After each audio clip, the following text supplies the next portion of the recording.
Ilhan Omar, you got some splaining to do. The litany of federal charges is huge. Quite a few things that she's being investigated for by multiple agencies. And not only that, these multiple agencies that are getting involved are saying that it might actually even expand to other departments. Let's read this. She might be in big trouble, but let's see. From the Daily Wire, investigators with ICE and FBI reviewing criminal allegations against Ilhan Omar, the report says. I would be worried if I were her because the charges are pretty extensive. Investigators with multiple federal agencies, after reportedly reviewing evidence of alleged crimes committed by far-left Representative Ilhan Omar that center around her marital history. And not just her marital history, some immigration laws and things like that, but it'll explain a little bit further down. The Blaze reported that toward the end of last year, the Department of Justice had assigned an FBI Special Agent in Charge, or SAC, to review Ilhan Omar's apparent astonishing spree of felonies from 2009 to 2017. Now, if any of us, you or I, had done half of these, we already know that you and I would be, slammed with something, at least a fine, and we'd be smeared, and we'd have a record, and this and that and this and that. But, the ivory tower is the ivory tower, so.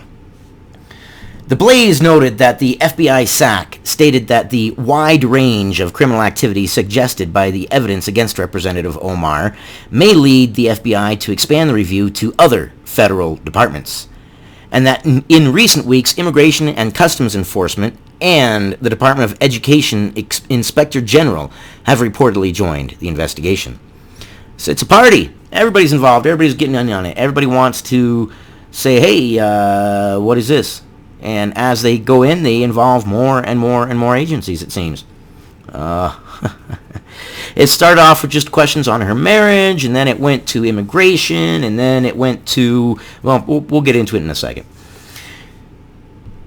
The Blaze reported that ICE's involvement in the investigation pertains to questions about her marriage, which allegedly includes 8 instances of perjury, immigration fraud, marriage fraud, up to 8 years of state and federal tax fraud, 2 years of federal student loan fraud, and even bigamy.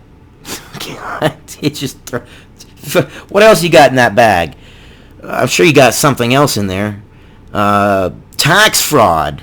I believe that would be related to the fact of filing as married, but she really wasn't married, and then she did get married, and... Did she legally marry her brother? I don't think it was a legal marriage. I think it was just a faux marriage to get him involved into the United States, is what I'm trying to say. The Department of Education Inspector General is reportedly looking into whether Omar's 2009 marriage to a British citizen was an attempt to facilitate federal student loan fraud or other fraud involving higher education. Just piling on, isn't it? The Minnesota Tribune has reported the following timeline of Omar's marital history. So she was born in 1982, the youngest of 7 children. In 1997, as a teenager, she went to Cedar Riverside neighborhood of Minneapolis after fleeing Somalia's civil war with her family and spending 4 years in a refugee camp in Kenya. 2002, she's 19. She marries Ahmed Hirsi, 22, in their faith tradition in Minnesota, but they don't legally marry. So they got married according to their faith, but they didn't get legally married according to the United States. A faith marriage. Omar and Hirsi, in 2008, became the parents of 2 children. They reach an impasse in our life together and divorce in their faith tradition. So they didn't get legally married. They didn't get legally divorced because they weren't legally married to begin with. In 2009, Omar, 26, marries Ahmed Nur Said Elmi, 23, whom she identifies only as a British citizen. School records show he attended high school in St. Paul and studied art at North Dakota State University. Omar and Elmi end their relationship and divorce in their faith tradition, but not legally divorce until 2017.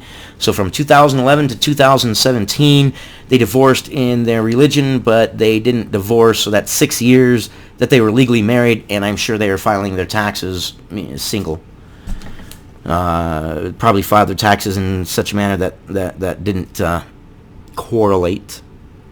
Omar and Hirsi reconcile and have a third child together. So she goes back to Hirsi. So she marries Hirsi, divorces him, marries a British citizen in faith, doesn't legally marry him, divorces him in faith, and then goes back to Hirsi, the guy she married originally, and has a third child with him. In 2014 to 15, she files joint taxes with Hirsi, but they're not legally married.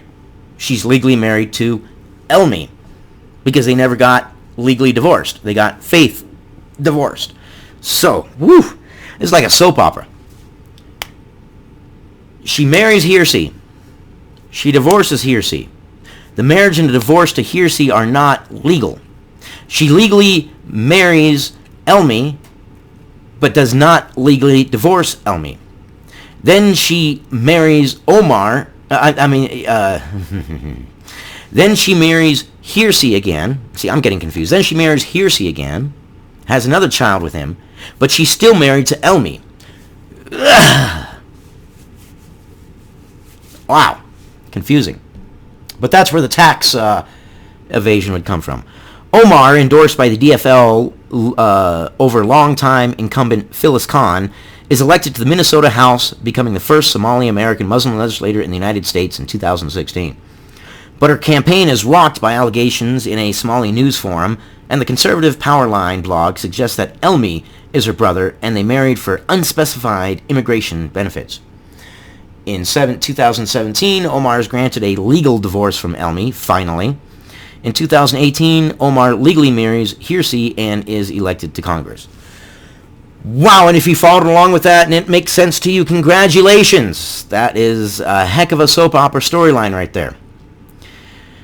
Whew.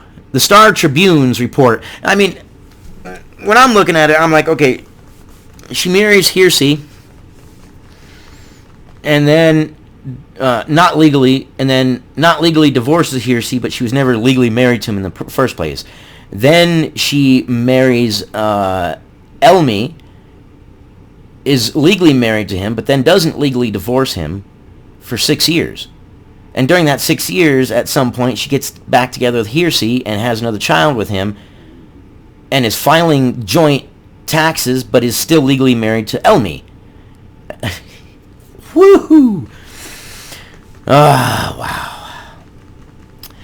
Omar, who has repeatedly claimed that the allegations are baseless conspiracy theories, has refused to answer questions or turn over any documents to the Associated Press or the Star Tribune that could debunk what she claims is a conspiracy theory.